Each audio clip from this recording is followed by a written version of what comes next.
जय हिंद दोस्तों। स्वागत है आपका हमारे YouTube चैनल ज्ञान RBL में। दोस्तों आपको बता दें कि हम UPSSC के जो एग्ज़ाम आने वाले हैं दोस्तों 20 अगस्त को, तो उसी के उपलक्ष्य में हम मॉक टेस्ट लेकर के आ रहे हैं हिंदी और GS के दोस्तों। तो ये भी आपके लिए बहुत ही ज़्यादा इम्पॉर्टेंट होने वाला है, ठीक है।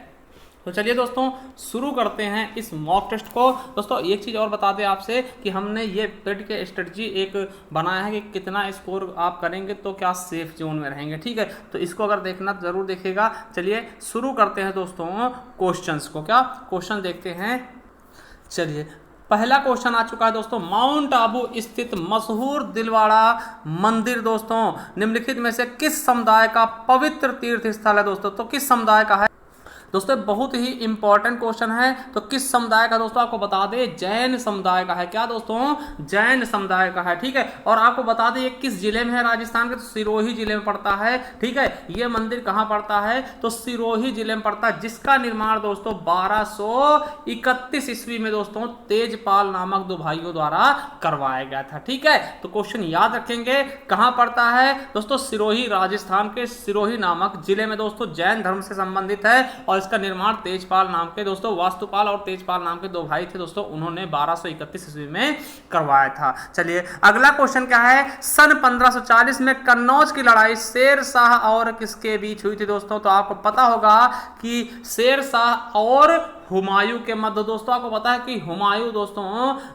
मतलब कि शेर शाह ने हुमायूं को भगा दिया था दोस्तों, ठीक है। और ये चीज आप याद रखेंगे जिसमें कि हुमायूं की विजयी हुई थी, ठीक है। और हुमायूं की दोस्तों आप हमें कमेंट बॉक्स में ये चीज बताएंगे कि शेर शाह की मृत्यु दोस्तों किस किले में होती है, कहां पर दोस्तों शेर शाह की मृत्यु होती है। चलिए अगला क्वेश्चन है कि भारतीय स्वतंत्रता संग्राम में करो या मरो का नारा किस आंदोलन से जुड़ा है मेरे दोस्तों। तो किस आंदोलन से करो या मरो का नारा जुड़ा हुआ है दोस्तों। तो आपको पता होगा कि भारत छोड़ो आंदोलन से। कब, भारत छोड़ो आंदोलन से दोस्तों ये जुड़ा हुआ है। और इस आंदोलन की शुरुआत कब हुई थी दोस्तों, तो याद रखेंगे 9 अगस्त 1942 दोस्तों, क्योंकि आंदोलन से आपके एग्जाम में बहुत सारे क्वेश्चन पूछे जाने हैं दोस्तों 5 नंबर का, ठीक है। तो ये चीज आपको बिल्कुल अच्छे से याद रखना है। क्या दोस्तों, बिल्कुल अच्छे से याद रखना है दोस्तों। इसमें गांधी जी ने करो या मरो का नारा भी दिया था। चलिए अगला क्वेश्चन है, भारतीय संविधान को अस्तित्व में आया दोस्तों, किस दिन भारतीय संविधान दोस्तों अस्तित्व में आए, ये आपको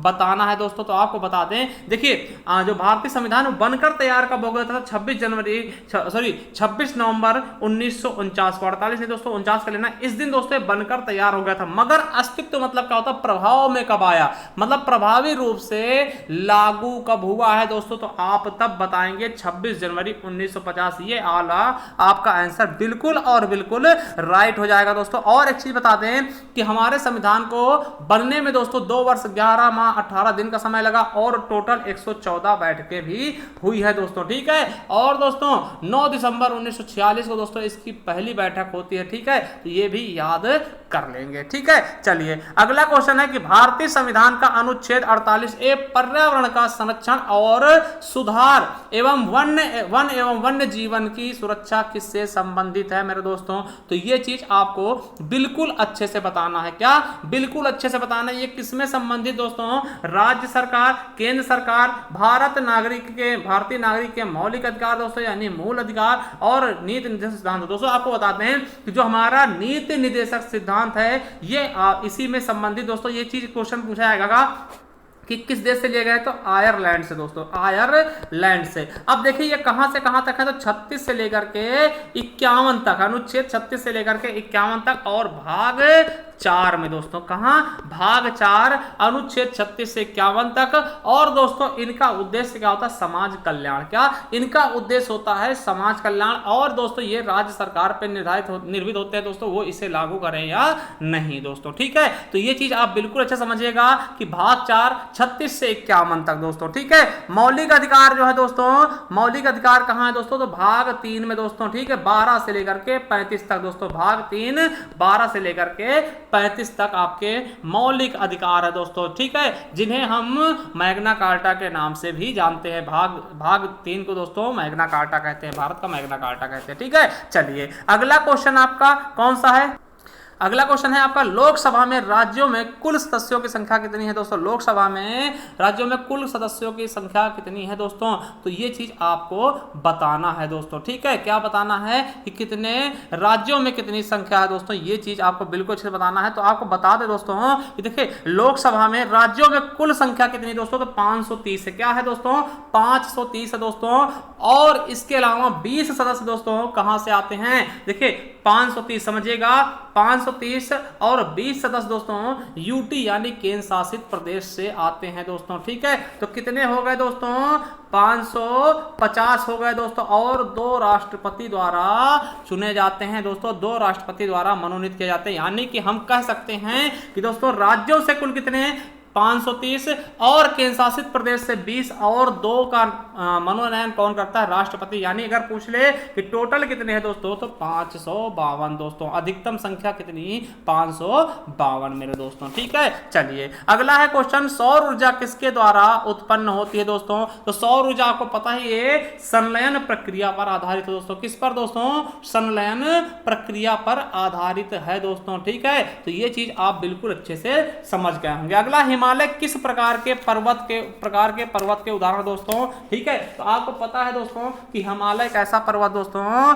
वलित पर्वत है। क्या है दोस्तों? वलित पर्वत है, या फिर इसको हम परतदार पर्वत के नाम से भी जानते दोस्तों। हिमालय क्या है? वलित या फिर देखिए और भी दोस्तों इसकी श्रृंखलाएं अगर हम बात करें वलित पर्वत के और उदाहरण देखें तो यूरोप में जैसे अल्पास हो गया, अमेरिका में दोस्तों रॉकी पर्वत हो गए, ये सभी के सभी क्या हैं? वलित पर्वत है या फिर पर्वतदार पर्वत है दोस्तों। अगला है कि भारत में हरित क्रांति के जनक कौन है दोस्तों? देखिए समझिएगा कि भारत में हरित क्रांति के जनक पूछा गया है दोस्तों, तो बिल्कुल सही ऑप्शन क्या होगा? आपको पता होना चाहिए कि दोस्तों भारत में पूछा गया तो MS स्वामीनाथन होंगे दोस्तों, और यहां पर ऑप्शन दिया नहीं गया दोस्तों। तो भारत में कौन होंगे? MS स्वामीनाथन दोस्तों।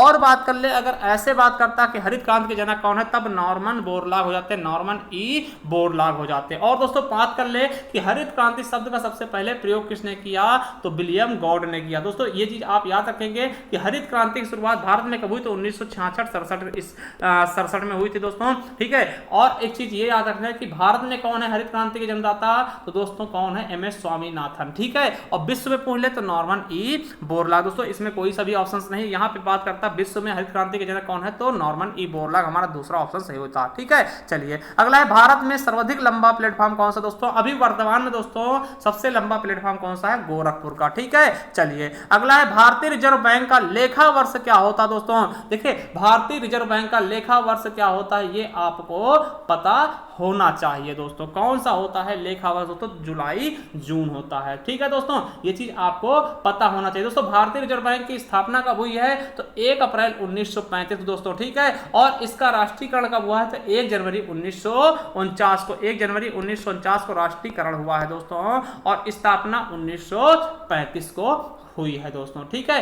तो ये चीज याद रखेंगे। और दोस्तों वर्तमान में इसके गवर्नर कौन है? शक्तिकांत दास जी हैं। कौन है दोस्तों? शक्तिकांत दास जी हैं। चलिए अगला है, निम्नलिखित राज्यों में से साक्षरता दर किस राज्य में सबसे अधिक है दोस्तों? वैसे अगर सबसे अधिक की बात करते हैं दोस्तों केरल में है, मगर इनमें से अगर हम बात कर ले दोस्तों, इन सभी में अगर हम बात करते हैं दोस्तों तो कौन सा हो जाएगा? मिजोरम हो जाएगा दोस्तों। यहां भी 91% से भी अधिक साक्षरता पाई जाती है दोस्तों। क्या? 91% से भी अधिक साक्षरता पाई जाती है। चलिए अगला क्वेश्चन क्या है, निम्नलिखित में से कौन सा एक सदिश राशि नहीं है? यानी कि बताना है कौन सा एक अदिश राशि है दोस्तों। तो आपको बता दें कार्य क्या है दोस्तों? अदिश राशि। इसके लिए दिशा और परिमाण की आवश्यकता नहीं होती है, ठीक है।